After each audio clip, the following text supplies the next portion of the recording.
Hello friends, ಪೂರ್ಣ ಪದ್ಮ art and ಡಿಶಸ್ಗೆ ನಿಮಗೆಲ್ಲ ಸ್ವಾಗತ. ನಾನು ನಿಮ್ಮ ಅನ್ನಪೂರ್ಣ ಜಗದೀಶ್.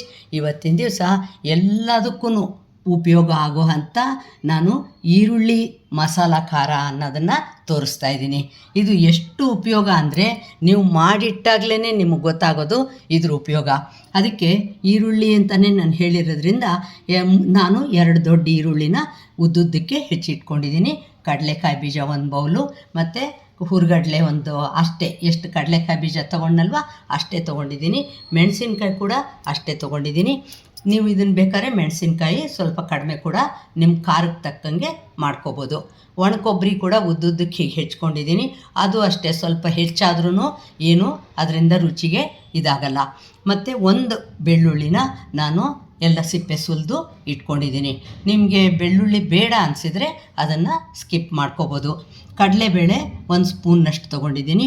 ಕರಿಬೇವು ಅಷ್ಟೇ, ಸ್ವಲ್ಪ ಜಾಸ್ತಿ ಕೂಡ ಹಾಕ್ಕೋಬೋದು. ಉಪ್ಪು, ಅರಿಶಿನ ಮತ್ತು ಜೀರಿಗೆ 1 ಅರ್ಧ ಸ್ಪೂನು, ಕೊತ್ತಂಬರಿ ಸೊಪ್ಪು. ನೋಡಿ, ಇಷ್ಟಿದ್ರೆ ನೀವು ಈರುಳ್ಳಿ ಮಸಾಲ ಖಾರ ಅನ್ನೋದನ್ನು ರೆಡಿ ಮಾಡಿಕೊಂಡು ಎಷ್ಟು ಉಪಯೋಗ ಗೊತ್ತಾ ಫ್ರೆಂಡ್ಸ್. ಇದು ನೀವು ಎಷ್ಟೋ ಸಾಗು, ಕೂರ್ಮಾಗಳು ಮತ್ತು ಸಾಂಬಾರು ಈ ಥರ ಅಂದರೆ ಈರುಳ್ಳಿ ಬೆಳ್ಳುಳ್ಳಿ ಎಲ್ಲ ಇಷ್ಟ ಆಗುತ್ತೆ ಅನ್ನೋವಂಥ ಎಲ್ಲ ಅಡುಗೆಗಳಿಗೂ ನೀವು ಇದನ್ನು ಬಳಸ್ಕೋಬೋದು. ನೋಡಿ, ಎಣ್ಣೆ ಕಾಯಕ್ಕೆ ಇಟ್ಟಿದ್ದೀನಿ. ನಾನು ಕಾಯಕ್ಕೆ ಇಟ್ಬಿಟ್ಟು ಇದಕ್ಕೆ ನಾನು ಮೊದಲು ಏನು ಮಾಡ್ತಾಯಿದ್ದೀನಿ ಅಂದರೆ ಈ ಒಣಮೆಣ್ಸಿನ್ಕಾಯಿ ಇತ್ತಲ್ಲ ಅದನ್ನು ಹಾಕ್ಕೊಂಡ್ಬಿಟ್ಟಿದ್ದೀನಿ. ಅದನ್ನು ಚೆನ್ನಾಗಿ ಅದು ಸ್ವಲ್ಪ ಬಿಸಿ ಆಗೋ ಹಾಗೆ ಮಾಡ್ಕೊಳ್ತಾಯಿದ್ದೀನಿ.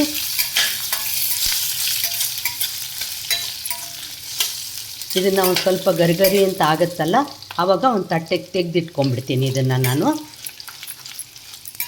ಮತ್ತು ಎಣ್ಣೆ ಸ್ವಲ್ಪ ಇರುತ್ತಲ್ವ, ಹಾಗೆಯೇ ಹೀಗೆಲ್ಲ ಇದು ಮಾಡಿಕೊಂಡು ತೆಗೆದಿಟ್ಕೊಳ್ತೀನಿ ಒಂದು ತಟ್ಟೆಗೆ.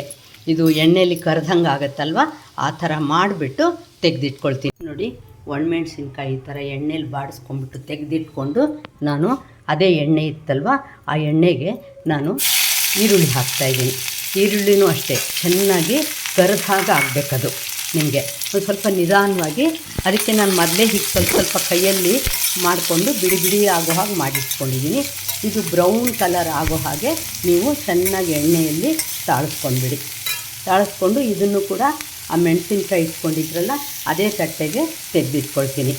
ನೋಡಿ, ನಾನೇನೇನು ಸಾಮಾನೆಲ್ಲ ಇಟ್ಕೊಂಡಿದ್ನಲ್ವ ಇಂಗ್ರೀಡಿಯೆಂಟ್ಸು, ಅದನ್ನೆಲ್ಲನೂ ನೋಡಿ, ಒಣಮೆಣಸಿನ್ಕಾಯಿ, ಕರಿಬೇವಿನ ಸೊಪ್ಪು, ಕೊತ್ತಂಬರಿ ಸೊಪ್ಪು, ಬೆಳ್ಳುಳ್ಳಿ, ಈರುಳ್ಳಿ ಮತ್ತು ಒಣ ಕೊಬ್ಬರಿ, ಕಡಲೆಕಾಯಿ ಬೀಜ, ಹುರ್ಗಡ್ಲೆ 2 ಮಿಕ್ಸ್ ಮಾಡಿಬಿಟ್ಟಿದ್ದೀನಿ, ಜೀರಿಗೆ ಮತ್ತು ಕಡಲೆಬೇಳೆ 1 ಸ್ಪೂನು. ಇಷ್ಟನ್ನು ಅರಿಶಿನ ಮತ್ತು ಉಪ್ಪು ಬಿಟ್ಟು ಮಿಕ್ಕಿದ ಎಲ್ಲ ಸಾಮಗ್ರಿಗಳನ್ನು ನಾನು ಬಾಣಲಿಯಲ್ಲಿ ಒಂದೊಂದು ಚೂರು ಎಣ್ಣೆ ಹಾಕ್ಕೊಂಡು ಅದನ್ನು ಎಲ್ಲನೂ ಚೆನ್ನಾಗೇ ಹುರ್ಕೊಂಡಿದ್ದೀನಿ. ನೋಡಿ, ನಿಮಗೆ ಕಲರೇ ಗೊತ್ತಾಗುತ್ತೆ ಚೇಂಜ್ ಆಗಿರೋದು ಕಲರು. ಇವಾಗ ಇನ್ನೇನು ಇಲ್ಲ, ನೀವು ಇದನ್ನೆಲ್ಲನೂ ಮಿಕ್ಸಿ ಜಾರ್ಗೆ ಹಾಕ್ಬಿಟ್ಟು ಸ್ವಲ್ಪ ಆರಕ್ಕೆ ಬಿಟ್ಬಿಡಿ. ಆರಿದ ಮೇಲೆ ಮಿಕ್ಸಿ ಜಾರ್ಗೆ ಹಾಕ್ಬಿಟ್ಟು ಎಷ್ಟು ಸಾಧ್ಯ ಒರಳಿದ್ರೆ ಒರಳಲ್ಲೇ ಕುಟ್ಕೋಬೋದು. ಯಾಕೆಂದರೆ ತುಂಬ ನುಣ್ಣಗೇನೂ ಮಾಡಲ್ಲ ನೀವು. ಸ್ವಲ್ಪ ತರ್ತರಿಯಾಗಿದ್ರೂ ತುಂಬಾ ಚೆನ್ನಾಗಿರುತ್ತೆ ತಿನ್ನೋಕ್ಕೆ. ಆವಾಗ ಉಪ್ಪು ಅರಿಶಿನ ಕೂಡ ಸೇರಿಸ್ಕೊಂಡು ನೀವು ಇದನ್ನು ಪೌಡ್ರ್ ಥರ ಸ್ವಲ್ಪ ರಫಾಗಿ ತರ್ತರಿಯಾಗಿ ಮಾಡಿಕೊಂಡ್ರೆ ಆಯಿತು. ಇದಕ್ಕೆ ನೀವು ಬೇಕಾದರೆ ಒಂದು ಸ್ವಲ್ಪ 1 ಸ್ಪೂನ್ನಷ್ಟು ಗಸಗಸೆ ಕೂಡ ಹುರಿದು ಬೆರೆಸ್ಬೋದು. ಅದು ಇವಾಗ ಇನ್ನೂ ಸ್ಪೆಷಲ್ ಟೇಸ್ಟ್ ಇರುತ್ತೆ. ನೋಡಿ, ಇದನ್ನು ನಾನು ಪೌಡ್ರ್ ಮಾಡಿಕೊಂಡು ನಿಮಗೆ ತೋರಿಸ್ತೀನಿ. ಕುಟ್ಟೋ ಥರದ್ದಿದ್ದರೆ ನೀವು ಅದರಲ್ಲೇ ಒಂದೊಂದನ್ನು ಹಾಕ್ಕೊಂಡು ಕುಟ್ಕೊಂಡು ರೆಡಿ ಮಾಡ್ಕೋಬೋದು. ನಿಮ್ಮ ಇಷ್ಟ, ಅದು ನಿಮ್ಗೆ ಹೇಗೆ ಅನುಕೂಲನೋ ಹಾಗೆ ಮಾಡ್ಕೋಬೋದು. ನೋಡಿ, ಮಿಕ್ಸರ್ಗೆ ಹಾಕಿದ ಮೇಲೆ ಈ ಥರ ಅದು ಕ್ಲೀನಾಗಿ ಹೀಗೆ ಗ್ರೈಂಡ್ ಆಗಿದೆ.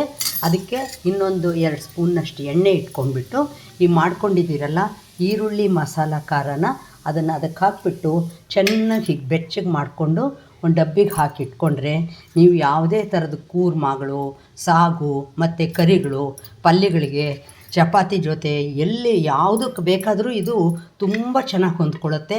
ನೀವು ಈರುಳ್ಳಿ ಅದೆಲ್ಲ ಹಾಕದಿದ್ರೂ ಕೂಡ ಇದು ಅಷ್ಟೇ ರುಚಿಯಾಗಿರುತ್ತೆ. ಇದು ಆವಾಗ ಪಲ್ಯಗಳಿಗೆ ಹೆಚ್ಕೊಂಡು ಹಾಕಬೇಕು ಅನ್ನೋದಿಲ್ಲ.